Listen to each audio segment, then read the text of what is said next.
ஸ்ரீசக்கர வரதாச்சாரியம் சுத்தசத்துவ குருத்தமம் ஸ்ரீநிதிம் ராகவம் வந்தே அபார கருணாகரம். கவசம் கனெக்ட் நேயர்களுக்கு நமஸ்காரம். பெரியாழ்வார் திருமொழியின் 4ஆம் பத்து 5ஆம் திருமொழிக்குள்ளே இன்றைய தினம் நாம் நுழைகிறோம்.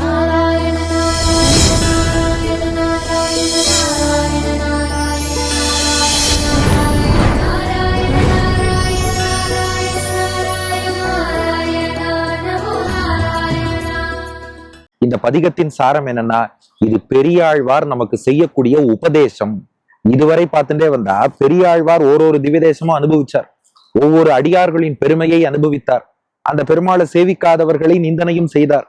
இப்ப நம்மை பரம கருணையோடு அழைத்து நாம என்ன பண்ணணுங்கிறத ஒரு ஆச்சாரியன் ஸ்தானத்துல இருந்து நமக்கெல்லாம் பெரியாழ்வார் உபதேசம் செய்கிறார். அதுதான் 4ஆம் பத்துல 5ஆம் திருமொழி.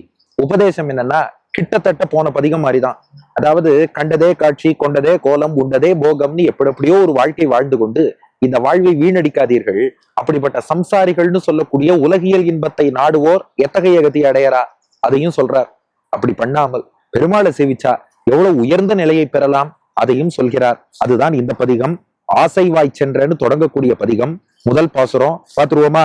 ஆசைவாய் சென்ற சிந்தையராகி அன்னை அத்தன் என் புத்திரர் பூமி வாச வார்குழலாள் என்று மயங்கி மாடும் எல்லை கண் வாய் திறவாதே கேசவா புருடோத்தமா என்றும் கேழலாகிய கேடிலி என்றும் பேசுவாரவர் எய்தும் பெருமை பேசுவான் புகில் நம் பரமன்றே.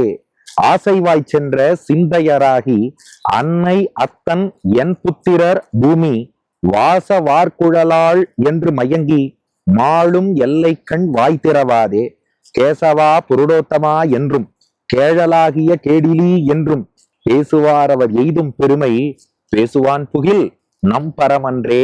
இப்ப ஆஸ் யூஷுவல் இந்த பாட்டை 2 பகுதியா பிரிச்சுக்கோங்க. முதல்ல நமக்கு சொல்றார், நாமெல்லாம் இப்படி வாழ்ந்துட்டு இருக்கோம். அதையே சொல்றார், நம் வாழ்க்கை இப்ப எப்படி இருக்கான். அதாவது ஆசைவாய் சென்ற சிந்தையராகி, இந்த இடத்துல வாய்னா வழின்னு அர்த்தம். ஆசைவாய் சென்றனா எந்த வழியில ஆசைப்படுறோமோ ஆசைப்பட்ட வழியில அப்படியே மனசு போறது. இன்னும் புரியுறாப்புல சொல்லணும்னா, கண் போன போக்கிலே கால் போகலாமா, கால் போன போக்கிலே மனம் போகலாமா, மனம் போன போக்கிலே மனிதன் போகலாமா. இதான் ஆசைவாய் சென்ற. எங்க ஆசைப்படுறோமோ ஆசைப்பட்ட வழியெல்லாம் போயிட்டு இருக்கோமே ஒழிய இது சரியா தப்பா, இப்படி செய்யலாமா கூடாதா சிந்திக்க மாட்டேங்கிறோமா. அதனால ஆசைவாய் சென்ற ஆசைப்பாட்ட வழியிலெல்லாம் போகக்கூடிய பொருந்தி இருக்கக்கூடிய சிந்தையராகி, இந்த இடத்துல சிந்தைனா மனசுன்னு அர்த்தம். அப்படிப்பட்ட மனம் கொண்டவர்களாகி எல்லாத்துலயும் பார்த்தா என்னோடதுன்னு ஒரு பற்று வச்சிடறோம். எதுல எல்லாம் பற்று வைக்கிறோம்? அன்னை என்னுடைய அம்மா, அத்தன்னா தந்தை என்னுடைய தந்தை, என் புத்திரர் என் பிள்ளைகள், பூமி என்னுடைய பூமி, வாசவார் குழலாள், இந்த இடத்துல வார்குழல்னா அழகான கூந்தல், வாசனா நறுமணம் மிக்க அழகிய நெருக்கமான கூந்தல் கொண்ட மனைவி.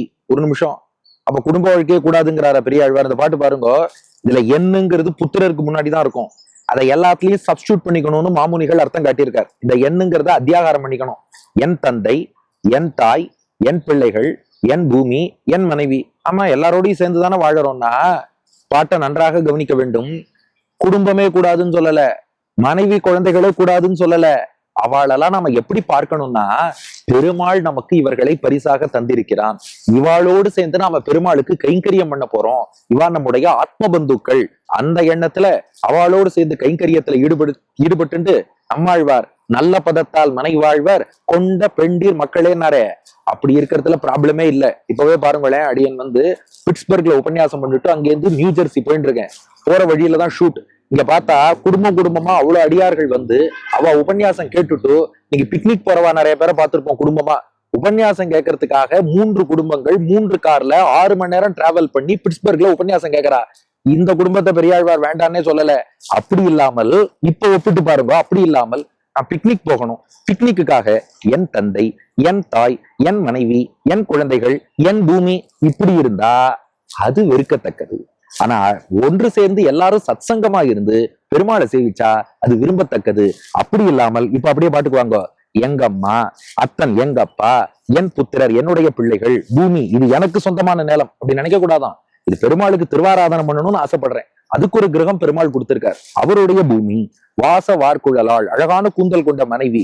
மனைவி அமைவதெல்லாம் இறைவன் கொடுத்த வரம், அவர் கொடுத்தார் என்று இத புரிந்து கொள்ளாமல் மயங்கி, மயங்கினா எல்லாம் என்னதுன்னு சொல்லி அதுல மோகம் கொண்டு மயங்கி மாளும் எல்லை கண் வாய் தரவாதே, இப்படி மயங்கி கிடக்கலேன்னார் பெரியாழ்வார்.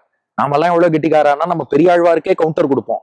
நாம பதில் சொன்னோம், அப்படியெல்லாம் இல்ல சுவாமி, நாங்க அஜாமிளன் சரித்திரம் எல்லாம் கேட்டிருக்கோம், நாங்க வாழற வரைக்கும் இப்படியே என்னதுன்னு சொல்லி வாழ்வோம். கடைசியில அந்த மரண தருவாய் வருமே, அந்த யமகிங்கரர்கள் வந்து அப்படி பாசக்கீரை போடுவான் பாருங்க, அந்த நேரத்துல நாங்க நாராயணான்னு சொல்லிடுவோம். பெரியாழ்வார் சிரிச்சாருப்பா, அஜாமிளன் ஏதோ தப்பிச்சு போச்சு சொல்லிட்டான், உங்களால சொல்ல முடியும்னு நினைக்காதீங்க.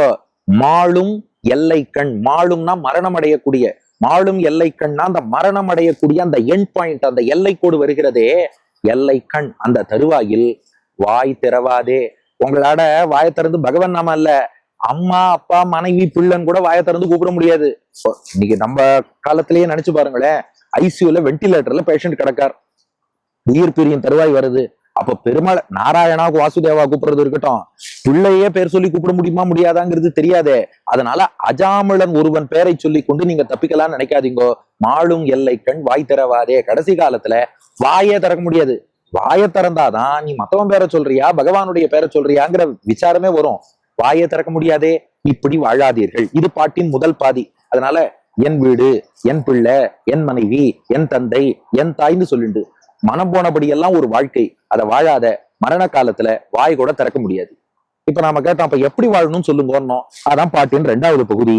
கேசவா புருடோத்தமா என்றும் கேழலாகிய கேடிலி என்றும் இருக்கவே இருக்கு பகவான் நாமா. இப்ப பகவான் அழகா நமக்கு பேச்சாற்றல கொடுத்திருக்கான். நல்லா நினைச்சு பாருங்க, இந்த உலகத்துல எத்தனை உயிரினங்கள் இருக்கு, யாராலையாவது பகவானுடைய திருநாமத்தை சொல்ல முடியுமா? எந்த உயிருக்கும் அந்த பாக்கியம் கிடைக்கல. மனிதனாகிய நமக்கு யாருக்கும் இல்லாத பேச்சாற்றல எம்பெருமான் கொடுத்தான். எதுக்குன்னா அவன் திருநாமத்தை சொல்லத்தானே. கேசவா, கேசவன்னா கிளேசங்களை போக்குபவன், நம் கஷ்டங்களை துன்பங்களை போக்குபவன். வாயை திறந்து சொல்லுங்க, கஷ்டம் போகும். புருடோத்தமா, புருடோத்தமன்னா வள்ளல் தன்மையோடு எல்லாம் அள்ளி தருபவன், நீ என்ன வரம் கேட்டாலும் தரான். கேசவா புருடோத்தமா என்றும், அப்புறம் கேழலாகிய கேடிலி என்றும். கேழல்னா பன்றி, வராகனாக அவதாரம் பண்ணி பூமியை இடந்தெடுத்தாரே, நம்மையும் பிறவி பெருங்கடல்ல இருந்து தூக்கி மீட்டெடுக்க போற பெருமாள் அவர் தான். கேழலாகிய கேடிலியாம், கேடு இல்லாதவர். என்ன கேடுன்னா, அடியார்களுக்கு அனுகிரகம் பண்ணிட்டு நம்மளை கூப்பிட்டீங்கவா, நான் உனக்கு இவ்வளவு செஞ்சிருக்கேன் தெரியுமா அப்படின்னு சொன்னா அது கேடாம். கேடிலினா நமக்கு எல்லா காரியமும் பண்ணிட்டு நான் உனக்கு இது பண்ணேன்னு சொல்லிக்க மாட்டாராம். என் காரியத்தை தான் பண்ணிட்டேன், எனக்கு ரொம்ப நாளா ஒரு ஜீவாத்மா கிடைக்கணும்னு ஆசை, அப்பா இத்தனை பண்ணி நீ வந்து சேர்ந்த பாரு, ரொம்ப சந்தோஷம் பாரான். அதாவது நமக்கு ஒரு பொருள் கிடைச்சதுன்னா ஆஹா கிடைச்சதேன்னு நாம சந்தோஷப்பட்டுப்போம் இல்லையா? அது போல ஒரு பக்தன் கிடைச்சா, எனக்கு பக்தன் கிடைச்சானேன்னு தான் சந்தோஷப்பட்டுக்கிறானே ஒழிய நான் உனக்காக இன்னது செஞ்சேன்னு சொல்லி காட்டவே மாட்டானோ. இப்ப நம்ம வீட்டையே எடுத்துக்கோங்களேன், நம்ம ஒரு வீடு வாங்குறோம்னா பார்த்து கட்டுறோம். என்னைக்காவது வீட்டுக்கிட்ட போய் இதவர் அவனுக்கு எப்படி எல்லாம் பார்த்து கட்டினேன் தெரியுமா, உனக்கு எப்படி பெயிண்ட் அடிச்சேன் தெரியுமா சொல்ல மாட்டோம், பெருமையா சொல்லிப்போம், சார் ரொம்ப அழகா இது பெயிண்ட் அடிச்சுட்டேன்னு. இது போல நமக்கு எல்லாம் பண்ணிட்டு பெருமாள் சொல்றாராம், எனக்கு இப்படி ஒரு பக்தன் கிடைச்சிட்டான் பாருன்னு. அதான் கேடிலி. நமக்கு காரியம் பண்ணிட்டு தனக்கே செஞ்ச காரியமா அதை நினைத்துக் கொள்கிறான். இப்படிப்பட்ட எம்பெருமானுடைய திருநாமங்களை பேசுவார் அவர் எய்தும் பெருமை. இந்த அழகான வார்த்தை பேசுவார். எப்ப பேசணும்னா மரண தருவாயின்னு வச்சுக்காத, வாழும் காலத்திலேயே பேசுவார். பகவானுடைய திருநாமங்களை சொல்லிக்கொண்டே வாழ வேண்டும். அப்படி பேசுவார். சொல்லிக்கொண்டு வாழ்ந்தால் அவர் எய்தும் பெருமை. அப்படிப்பட்ட மகான்கள், அப்படிப்பட்ட பக்தர்கள் எய்தக்கூடிய பெருமை இருக்கே. என்ன பெருமைனா, இப்படி நினைச்சு பாருங்க, மரண தருவாயில மட்டும் பகவான் நாமத்தை சொன்ன அஜாமிளனே நற்கதிக்கு போயிட்டான்னா, வாழ்க்கை முழுக்க பகவானுடைய திருநாமத்தை சொன்னவா எவ்வளவு உயர்ந்த கத்தியை அடைவார்கள். இட் கோஸ் வித்வுட் சேயிங் இல்லையா? அதனால அவர் எய்தும் பெருமை. அப்படி பேசக்கூடிய அந்த மகான்கள், இந்த இடத்துல அவர்னா அவர் தான். பக்தர்களுக்கு வேற வார்த்தை சொல்லி எல்லாம் வர்ணிக்க முடியாது. பேசுவார் அவர், பகவானுடைய நாமத்தை சொல்றவா அவாதான். அவ வேற லெவல், ரொம்ப உயர்ந்தவா.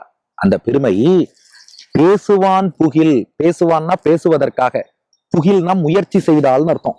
பேசுவான் புகில். அந்த பக்தர்களோட பெருமையை பேசுறேன்னு ஆரம்பிச்சேன்னா, பேசுறேன்னு முயன்றேன்னா, நம் பரமன்றேன்னா நம்ம சக்திக்கெல்லாம் அப்பாற்பட்டது.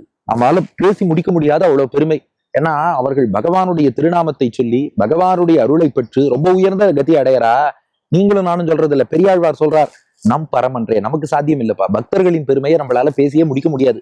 பகவானின் பெருமையை கூட பேசி முடிக்கலாம், பாகவதாள் பெருமையை பேசி முடிக்க முடியாது. அப்போ நீங்க முடிவு பண்ணிக்கோங்க, எல்லாம் என்னதுன்னு வாழ்வதை விட கேசவா, புருஷோத்தமா, கேழலாகிய கேடிலி இப்படி நம்ம நாமத்தை சொல்லிட்டு வாழ்ந்தா அந்த அடியார்களுடைய பெருமையை பேசி முடிக்க முடியாது. அப்போ கடைசி காலத்துல பேச முடியாத நிலை உங்களுக்கு வேணுமா? யாராலும் பேசி முடிக்க முடியாத பெருமை அடையும் நிலை வேணுமா? பேச முடியாத நிலை வேணும்னா இப்படி வாழ்ந்துக்கோங்க.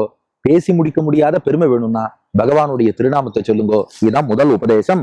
ஆசைவாய் சென்ற சிந்தையராகி அன்னை அத்தன் என் புத்திரர் பூமி வாச வார்குழலாள் என்று மயங்கி மாடும் எல்லை கண் வாய் திறவாதே கேசவா புருடோத்தமா என்றும் கேழலாகிய கேடிலி என்றும் பேசுவாரவர் எய்தும் பெருமை பேசுவான் புகில் நம் பரமன்றே.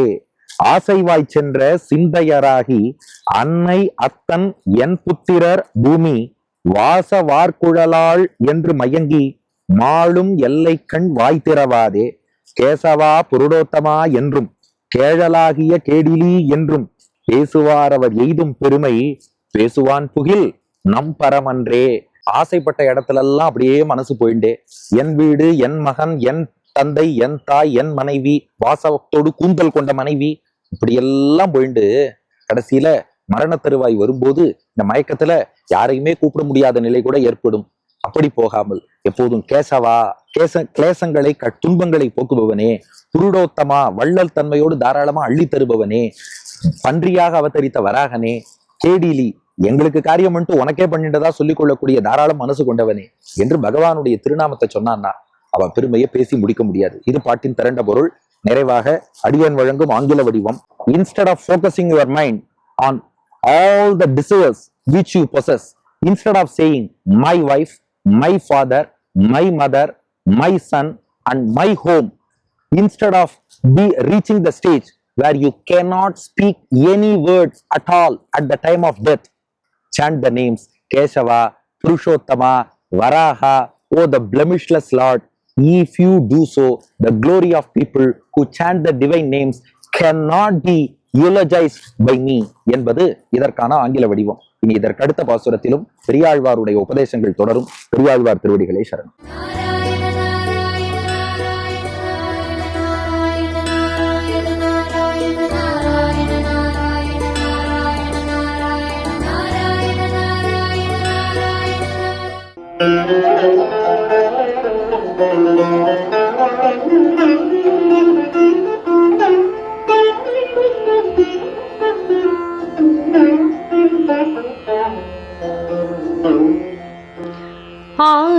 ஆசைவாய் சென்ற சிந்தையராகி அன்னை அத்தன் என் புத்திரர் பூமி வாசவார் குழலாள் என்று மயங்கி